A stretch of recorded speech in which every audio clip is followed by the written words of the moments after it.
हरी भरी खेत, बगल में एक छोटा सा बहता हुआ जल स्रोत। नदी के किनारे बैठा हुआ था किसान राजा। वहाँ पे उसकी बेटी अनामिका मुंह बनाकर आती है।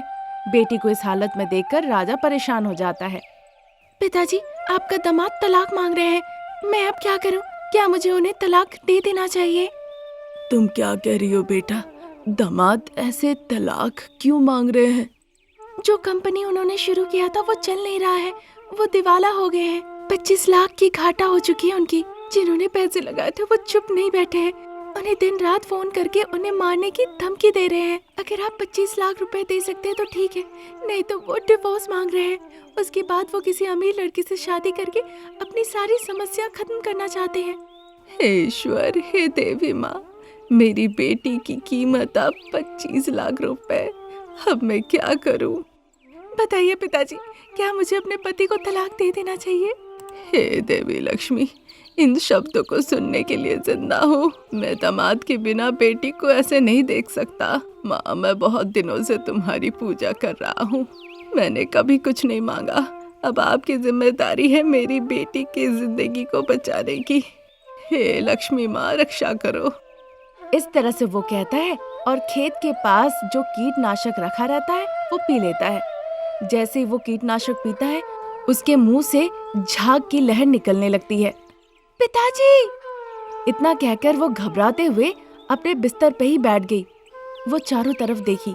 बेडलाइट जला के जल्दी से उसने देखा अपने पति और दोनों बच्चों को। फिर वो घड़ी देखी। सुबह के 4 बज रहे थे उस वक्त। ये सब सपना था। हे देवी माँ, जान में जान आई। ये सोचकर वो अपना सेलफोन लेती है, फिर उस कमरे के बालकनी में जाती है। केशवपुर गांव में आदित्य अपार्टमेंट में रूम नंबर 101 में रमेश का परिवार रहता था। छोटा सा परिवार था उनका। पत्नी अनामिका, बेटी आरती और बेटा रमेश सब एक साथ रहते थे। 2 बच्चे होने के बाद रमेश अपनी पत्नी अनामिका से डिवोर्स मांगता है। फिर ये बात वो अपने पिताजी से कहती है। ये बात सोचते सोचते वो सोने गई थी, इसीलिए सुबह सुबह उसने ऐसा सपना देखा। लेकिन उसके बाद अब वो सो नहीं पाती, तो फिर उठ के वो खाना पकाने लगती है। हर दिन की तरह रमेश ऑफिस जाता है और लंच टाइम में वो सेलफोन से अपने घर पे फोन लगाता है। हॉल के लैंडलाइन में फोन बज रहा था।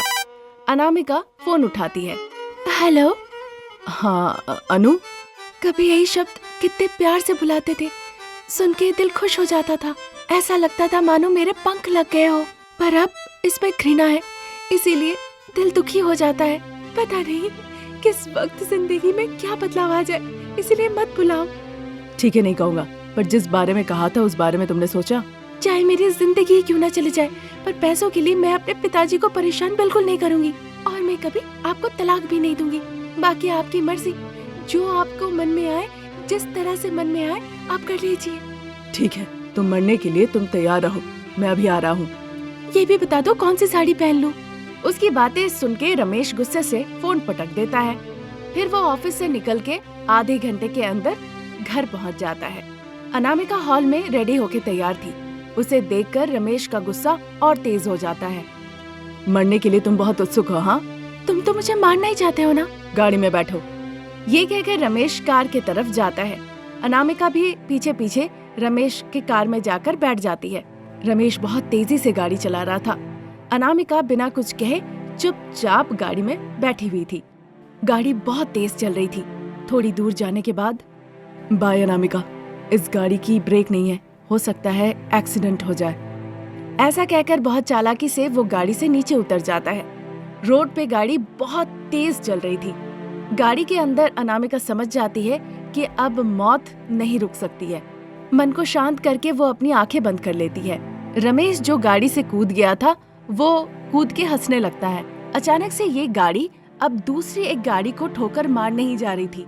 अचानक से अनामिका को याद आता है कि उसके बच्चे उसे माँ माँ कहकर बुला रहे हैं। बस वो अपनी आंखें खोलती है। तब तक बस थोड़ा ही वक्त बचा हुआ था दूसरी गाड़ी को ठोकर मारने में। माँ लक्ष्मी देवी, मुझे बचाइए। जैसे ही वो बुलाती है, वैसे ही साक्षात माँ लक्ष्मी देवी पीछे सीट में बैठी हुई प्रकट हो जाती है। बस उसके बाद गाड़ी जाके रुक जाती है। रमेश ये देखकर दुखी हो जाता है।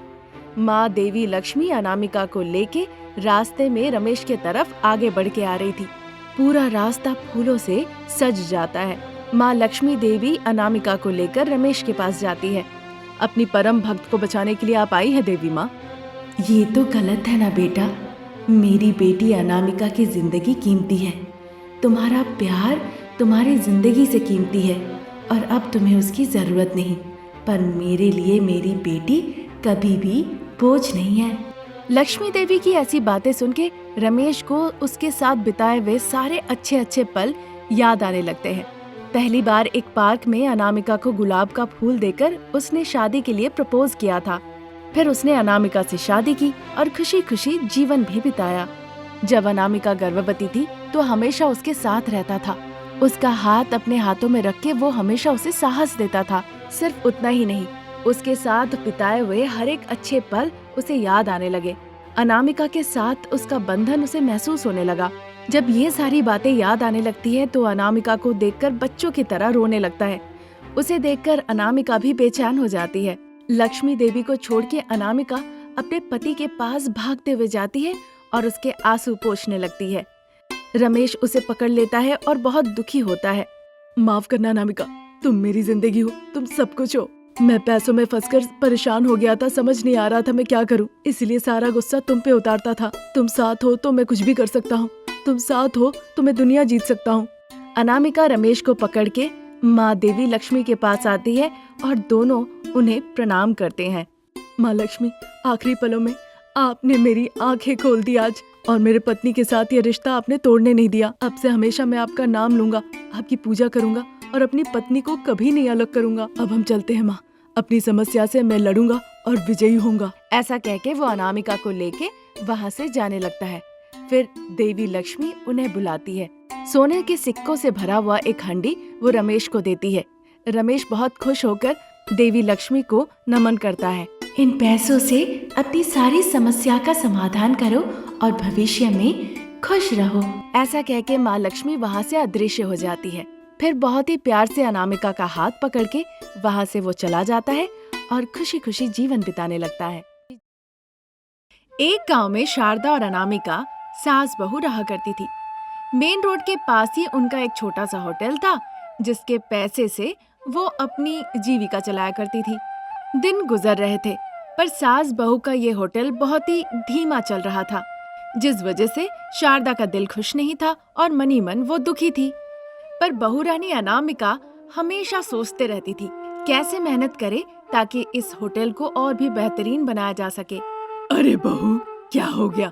गहरी सोच में डूबी हो। होटल के बारे में ही सोच रही हूँ सासू माँ। दिन में दिन होटल का व्यापार आगे बढ़ना चाहिए, पर इस होटल के ग्राहक तो बस एक ही जगह रुक गए हैं। इसीलिए सोच रही हूँ कोई दूसरा व्यापार करे तो शायद अच्छा रहेगा। इस व्यापार को छोड़ के दूसरा व्यापार क्यों शुरू करना बहू? अगर चाहोगी तो कर सकते हैं, पर नए के साथ इस होटल को भी तो चला सकते हैं। वो बात नहीं है सासू माँ, थोड़ा हट के सोचिए। जो होटल से कमाई होती है वो पैसे होटल पे ही खर्च हो जाती है, फिर बचाएंगे क्या? हमें खुद पता नहीं कि कल क्या होगा। अगर कुछ दुर्घटना घट जाए तो हमारे हाथ में 1 रुपया भी नहीं है। ये सुन के शारदा के पास कोई जवाब नहीं था, वो चुप हो जाती है। इसीलिए सासू माँ, अगर हम कोई दूसरा व्यापार शुरू करें तो हमारे लिए अच्छा होगा, यही सोच रही हूँ। ठीक है बहू, हमारे परिवार के लिए तुम जरूर कुछ अच्छा ही सोच रही होगी। फिर कौन सा व्यापार शुरू करे बताओ? मिर्ची के पकोड़े या समोसा, या फिर दोनों ही। हम ये व्यापार शुरू कर सकते हैं। मुझे तो लग रहा है ये व्यापार बहुत अच्छा चलेगा। ठीक है बहू, अगर तुम्हें लग रहा है तो हम यही करते हैं। इस तरह से शारदा अनामिका के बातों पर सहमति जताते हुए बात कर रही थी। तभी रघुपति नाम का समोसा बेचने वाला एक आदमी हारे हुए रास्ते से चले आ रहा था। शारदा ताके देखे डाके, जो उनके होटल के रास्ते से होके गुजर रहा था। अनामिका को समझ में नहीं आता कि अचानक से सासू माँ उसे क्यों बुला रही है। फिर रघुपति सास बहू के होटल के पास आता है। क्या हुआ, क्यों बुलाया मुझे? तुम कहाँ जा रहे हो? कूली का काम करता हूँ ना, वैसे क्यों बुलाई ये बता देंगी तो मैं यहाँ से चला जाऊंगा। क्या हो गया? पहले तुम समोसा बेचा करते थे ना, अब अचानक से मजदूर का काम क्यों कर रहे हो? पहले मैं पकौड़ियों का व्यापार करता था, फिर अच्छा चला नहीं तो समोसा बेचने लगा। बाद में पकौड़ी में भी घाटे हो गए और समोसे में भी। अगर मैं समोसा का व्यापार ना शुरू करके पकौड़ियों के स्वाद के बारे में सोचता तो शायद व्यापार अच्छा चलता। सब एक दूसरे से आगे बढ़ने के लिए भागे जा रहे हैं। ठीक है, अब मैं चलता हूँ। ऐसा कह के रघुपति वहाँ से चले जाते हैं। सासू माँ शारदा अनामिका को देखने लगती है। आप जिस तरह से देख रही है मैं समझ गई हूँ। अब मैंने क्या समझा, आपके मन में यही सवाल है ना? बिल्कुल सही बहू।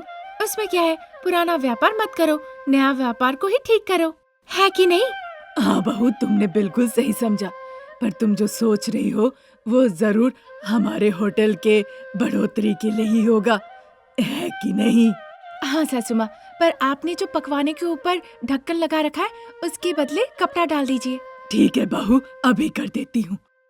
मैंने सोचा था हमारे व्यापार को मैं फेमस करूंगी, पर कुछ दिनों से देख रही हूँ कि हमारा व्यापार पूरी तरह से ठंडा हो गया है माँ जी। व्यापार हमारे हाथ में नहीं होता है बहू रानी। कब ऊपर जाएगा कब नीचे गिरेगा इस बारे में कहना बहुत मुश्किल है। बेहतर होगा हर परिस्थिति के लिए तैयार रहो। वैसे एक तरकीब दूंगी, वैसा ही करो तुम। कौन सी तरकीब माँ जी, जल्दी बताइए। खाना और नाश्ते का भाव कम कर देते हैं बहू। लोग ताकि समझ पाए एक बोर्ड भी लगा देंगे, फिर देखना ग्राहक कैसे हमारे दुकान आएंगे। इस तरह से सासू माँ अनामिका को तरकीब बताती है। अनामिका भी बहुत ध्यान से सुनती है। फिर अनामिका को भी लगता है कि सासू माँ की कही हुई बात बिल्कुल सही है। इसलिए अनामिका बोर्ड पर नया भाव लिखती है और उस बोर्ड को ले जाके अपने होटल के सामने लगा देती है। आइए बाबू आइए, आप सभी के लिए भाव घट गए हैं। गर्मा गर्म नाश्ता और खाना खा के जाइए, आइए। इस तरह से अनामिका बुलाने लगती है। ठीक उसी वक्त एक बुजुर्ग इंसान उसी रास्ते से जा रहे थे। अनामिका उन्हें बुलाती है। दादाजी आइए आइए, जो खाना है खा के जाइए, खाना बिल्कुल तैयार है, जो पसंद है वो खाइए। अब तो आपके लिए भाव भी कम हो गए हैं।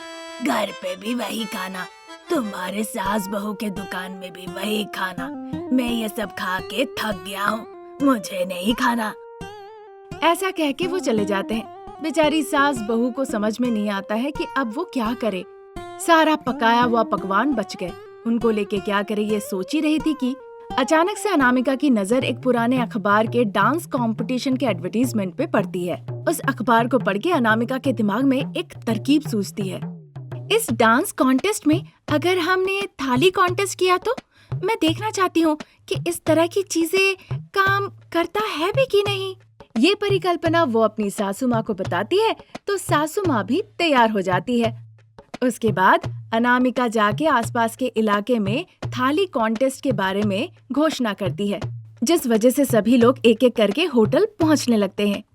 यहाँ हम थाली कॉन्टेस्ट करेंगे। हमारे पास 30 आइटम है। 30 मिनट के अंदर आपको खा लेना होगा। खा लेने पे आपको मिलेगा 5000 के नगद पुरस्कार, और अगर नहीं खा पाए तो आपको थाली के पैसे देने होंगे। अनामिका घोषणा करती है। कई लोग उस प्राइज मनी को जीतना चाहते थे, इसीलिए उस प्रतियोगिता में भाग भी लेते हैं, पर किसी ने भी पूरी थाली खा नहीं पाए, इसीलिए उन्हें थाली के पैसे देने पड़े। और इस तरह से जितनी थालियां थी खत्म हो गई। ये परिकल्पना अच्छा काम कर गया। तब से वहाँ पे अक्सर थाली कॉन्टेस्ट होते रहा और वो अच्छे पैसे भी इकट्ठा कर लिए। जब ऐसा ही चल रहा था, वहाँ पे किशोर नाम का एक आदमी था जिसके पास पैसे नहीं थे, पर उसे बहुत भूख लगी थी। उसे कॉन्टेस्ट के बारे में पता चलता है। अगर मैं इस प्रतियोगिता में हार गया तो मेरे पास 1 रुपए भी नहीं है लौटाने के लिए, पर जो होगा देखा जाएगा। अगर मैं जीत गया तो 5000 रुपए मिलेंगे और साथ ही साथ मेरी भूख भी मिट जाएगी। ऐसा सोच के वो थाली खाने के लिए इस कंपटीशन में जाता है। वो बहुत भूखा था, इसीलिए 30 आइटम वो 30 मिनटों में खा लेता है। देखते ही देखते बहुत जल्द वो सारा खाना खा लेता है, जिस वजह से शारदा और अनामिका सभी के प्रस्तुति में किशोर के हाथ में कैश प्राइज देती है। 5000 नगद पुरस्कार पाके किशोर बहुत खुश होता है। किशोर के कैश प्राइज जीतने पे कई लोगों के मन में कॉन्फिडेंस आता है और वो कॉन्टेस्ट में पार्टिसिपेट करने आते हैं, जिससे सास बहू भी बहुत पैसे कमा लेती है। इस तरह सास बहू का ये थाली व्यापार रमारम चलता है। ये कहानी अगर आपको पसंद आई तो हमारे चैनल को जरूर सब्सक्राइब करें। Thank you for watching.